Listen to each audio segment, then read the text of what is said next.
From space, Australia appears as a giant red island continent, the sixth largest country on Earth, yet a land of stark contrasts. While bustling cities adorn its edges, a vast and enigmatic interior remains virtually untouched. Join me now as we venture into the heart of this sunburned country to uncover the surprising reasons behind Australia's emptiness. One of the biggest reasons why Australia is 95% empty is its climate.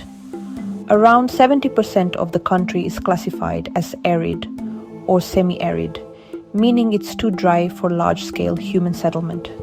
The Outback experiences extreme temperatures, blazing hot in summer and freezing cold in winter. Less than 250 millimeters of rain a year makes life a struggle in Australia's outback. The land resists human habitation.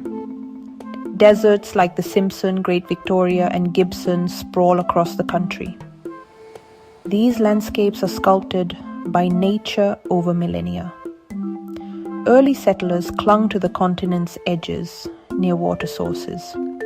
Creatures like the red kangaroo and thorny devil lizard have evolved to survive. Water, the lifeblood of our planet, is a precious commodity in the arid heart of Australia. While the coastal regions are blessed with relatively abundant rainfall, the interior faces a constant struggle for this most basic of resources. The rivers and lakes, those arteries of life, are mostly concentrated in the southeastern and northern parts of the continent, while the interior has very few water sources. The Murray-Darling Basin supplies much of the water for farming, but even this is drying up due to climate change. Many inland towns rely on bore water or water transported from faraway places.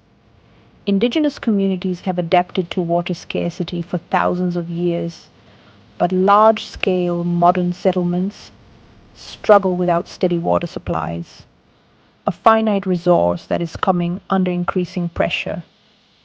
Yet, amidst these challenges, life finds a way. The Indigenous people of Australia, the oldest living cultures on Earth, have called this land home for tens of thousands of years. Their deep connection to the land and its rhythms has enabled them to thrive in environments that would defeat most others. So if 95% of Australia is empty, where does everyone live? The answer is the coast. Over 85% of Australians live within 50 kilometers of the coastline because it has better weather, fertile land, and access to water.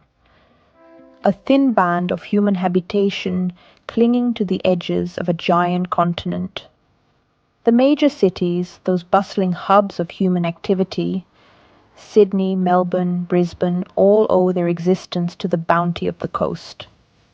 They offer not just a refuge from the harsh realities of the interior, but also the promise of opportunity, of jobs, education, and infrastructure, the cornerstones of modern life.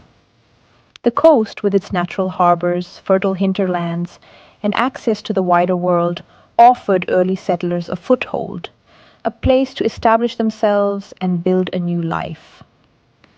Today, the coastal cities are a vibrant tapestry of cultures, a testament to Australia's multicultural heritage. Another reason for Australia's emptiness? Dangerous wildlife and extreme isolation. The outback is home to deadly snakes, spiders, and saltwater crocodiles. Not exactly an inviting place for human settlements, but the dangers go beyond wildlife. The vast distances between towns make it difficult to access healthcare, education, and basic necessities. Some outback towns rely on Royal Flying Doctors for medical emergencies because the nearest hospital is hundreds of kilometers away. A significant portion of Australia's land is protected or owned by Indigenous communities. National parks, conservation areas, and Indigenous lands cover millions of hectares. The Australian government protects these areas to preserve nature and respect Indigenous heritage. The lack of infrastructure and strict environmental laws make large-scale development in these areas difficult. These protected areas are not just havens for biodiversity, they are also places of immense cultural significance. They are home to sacred sites, dreaming tracks, and ancient rock art, tangible links to a history that stretches back millennia. Even if people wanted to live in the interior, the cost of building roads, power, and internet is too high. Laying down infrastructure across thousands of kilometers of desert isn't practical. The cost of building roads, railways, and power lines across thousands of kilometers of desert is astronomical. Transporting goods to remote locations is expensive, which raises the cost of living, making it difficult for businesses to operate profitably. Most economic activity in Australia is concentrated in the coastal cities, where access to ports, infrastructure, and a skilled workforce make doing business easier. This disparity in economic opportunities has led to a significant population imbalance, with majority of Australians clustered along the coast, leaving the outback sparsely populated.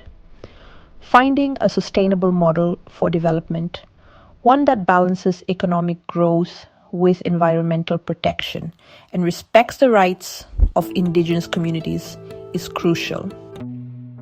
As we've journeyed across this vast and ancient land, we've encountered the many faces of Australia, from the bustling cities on the coast to the silent heart of the outback.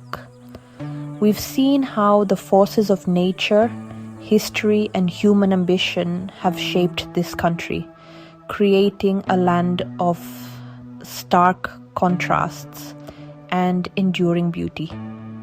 The question of whether Australia should develop its interior or leave it mostly untouched is a complex one, with no easy answers.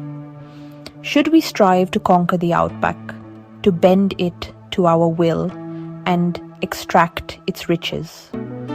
Or should we respect its wildness, its ancient rhythms, and leave it as a sanctuary for future generations?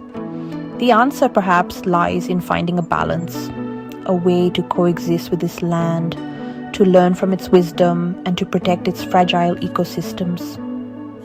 What do you think? Should Australia develop its interior, or should it stay mostly empty?